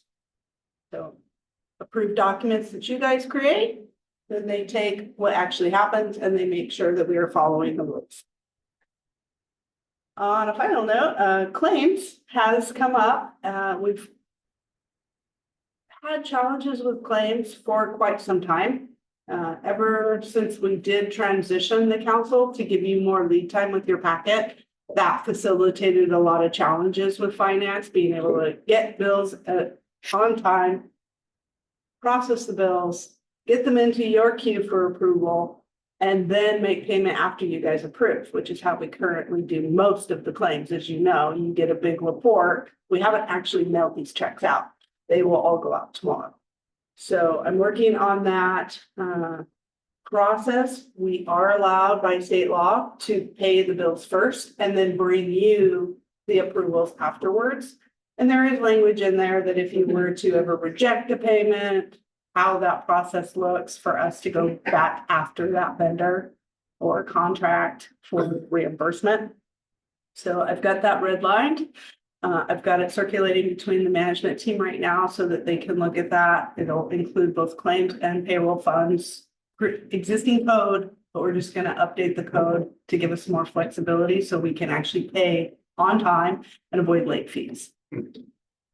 I hope to have that at your next meeting for your review. So sorry you haven't had much time to really think about this. Can you But tell us we how may much, need longer. when you come bring that, how much we've been paying in late fees, like what that number kind of looks like over time? Because it's only a couple vendors in particular. Yeah, I can throw the name out if you really want me I just to. want to know I mean, if you're talking about $100,000 that we're gonna save, No, having to do no, this, no, where it's like no. $50, it's like, We are talking about very small, but think about that late fee every single month. Now multiply that by years on end. It does add up. that's what I'm trying to figure out, yeah, is it? In the past, I have not had council ever pull the claim payment. So the next question is, how Staff- often does this even happen? When staff has reviewed and staff catches one, staff pulls them. But by the time it has gotten to the council, it's all been approved all the way across this board. And so council has not pulled. So I don't That's fair. see any issue with changing to that process. A lot of cities already do that. And it is allowed by state law. There are 4 specific conditions. And all 4 of those conditions are already within our code and we meet those conditions. So it's a process thing. And I think you just bring it to a council meeting then, we just talked about it. I don't know. well, I have to bring it because it's an ordinance. Okay. So Oh, it is an ordinance, okay. yes, it's in the code. Okay, it is good. Yes. So again, my hope is to bring you that ordinance next week. Right. Maggie. I have just a few things to share. Planning Commission had a meeting on the 1st. The big discussion was triplexes and code changes that would be necessary to allow those in our single family zones. So I plan to bring you guys a draft of what they've been working on, to the next council meeting, just to discuss and see if we're on the right track. So that will be forthcoming. We had our dam community pop-up event October 2nd, a couple weeks ago. That survey that we're giving out is still open. That's for people who work in the city. So it is out there on social media. If you know anyone who works in the city, please have them take the survey. We're trying to get a feel for their housing stored. By the way, I love it when you do fill it out and you say, I don't, it just like says, thank you. Yep. I was like, oh, I didn't really read it. I'm like, oh, I'll do it. It's like, I need to take Oh. that survey. that's So fine. yeah, That's good. yeah. That was you just good. say no. Yeah. Thank you for trading. So it's really geared to people who work here. That's great. That's great. Trying to get some additional information. It would be great to talk to people that we don't normally see at meetings and other events, so that could be some cool stuff. I saw Zeke there. Yep. As we were wrapping up. We met with the PUD for a pre-application recently about expansion of their substation at 222 Chumstick, their existing space there. We should be seeing a permit forthcoming for that. So that will be processed by the city. It is in city limits. So Maggie, the PUD, what are we talking about as far as the Chumstick apartments, right? No, No. this is the PUD's facility that they have on Chumstick by the fire district. Oh, okay. Behind the fire. Oh, department. okay. Yeah. They have an existing site. They need to do some Got it. modifications and expansion there, and it just requires additional Okay. permitting. So it'll go through a public notice process, and they're really great about involving the public in all their projects as well. So Okay. we just wanted to give you a heads up that that's coming. The Housing Advisory Committee met to work on the RFI. That is in staff review right now, and they hope to get it out next week. That was the goal. Cool. So hopefully. Yeah. We had our Housing Solutions Group, which is run by Our Valley, Our Future, and it includes all the representatives from all the cities, counties, and jurisdictions that are involved in housing in our community. We meet monthly, and we discussed at our last meeting last week the housing summit. which some of you attended last year, the housing summit that we talked about density and those kind of regulations. So we're just looking at ideas for the next one, which will be in summer of 2026. We're excited to get involved in that. And if you have any ideas, bring them to me. That might be something cool for the community as far as housing. Some of the things that came up, not to be long-winded, were like digging into more affordable housing options and where it's worked, even if it's not the state. There was it was brought up, and this was like kind of disheartening to me that there are a lot of seniors getting displaced from their homes because of affordability and just the cost of everything now. And they are being priced out of their homes. In some cases, assisted living facilities are dropping them off at shelters. And this is happening in Chelan. That's really hard to stomach. So we are really looking for, you know, what kind of options would there be for seniors, especially those that need, maybe they could get in somewhere, but they need ADA compliance, and those are really hard to find. So that was just kind of eye-opening for me to hear from these other agencies and jurisdictions that are trying to help solve this housing issue. So anyway, the housing summit might be geared toward more of that. If you guys have any ideas, I'll bring them to you. And then, our department has been, we took over special event permits this year for the first time. And so it's been a kind of a new process. And I just wanted to give a shout out to Amy McCoy, who has taken that on. She finished Oktoberfest and now is on to the Christmas Town event. So it takes a lot of work learning a new process. So I just wanted to give a kudos. That's all I have. Thank you. Great, thank you. Andy? Oh, we have a couple of items. We're working on updating our construction standards. Brantley and his team have been heading that up. In order to adopt those without waiting for all of them to be in place, we're gonna be bringing you monthly resolutions to adopt the new standards as they're drafted.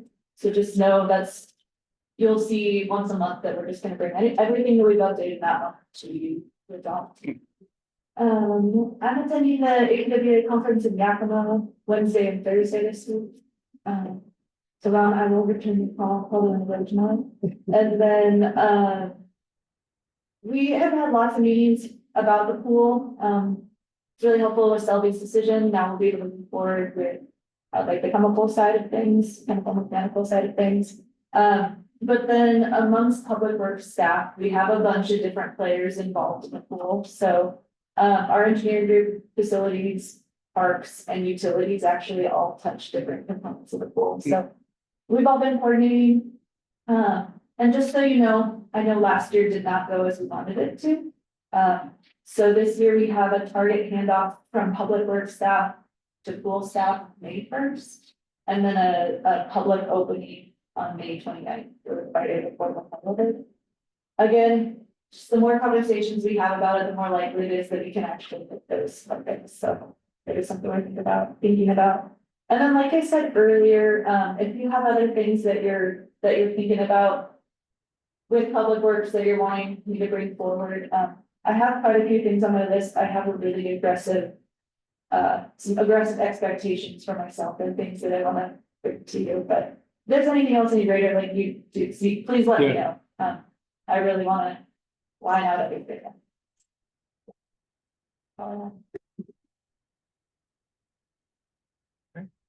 And with that, I would I had entertain. one more item to add. Okay. Just a reminder, the golf course is closing at the end of this month, so if you haven't taken advantage of the membership, get out there and swing some clubs before Halloween or on Halloween. I'm gonna be out there on Halloween.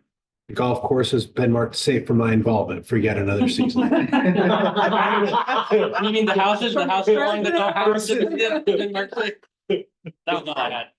And with, oh, yeah. I just wanted to say, thank you guys for coming and staying to the end. Most of the groups that come don't stay very long. Yeah, they get their pen or. You should have told me that about an hour Yeah. ago. Thank you very much. Yeah, That's good. This is also a shorter council meeting. So that it is a short. We went easy on Clint. Yeah, thank you all. Clint's very expeditious. That's one reason. I moved to adjourn. Second. Third. You know it is. Everybody raise your hands. And we're out. Okay, thank you. Thanks, everybody. You guys need signatures or something? When you We can do that. Did everybody get a thing? Did everybody? They got a pin. They got them early. I heard them introduce It was super painful for me to hear you against the world during the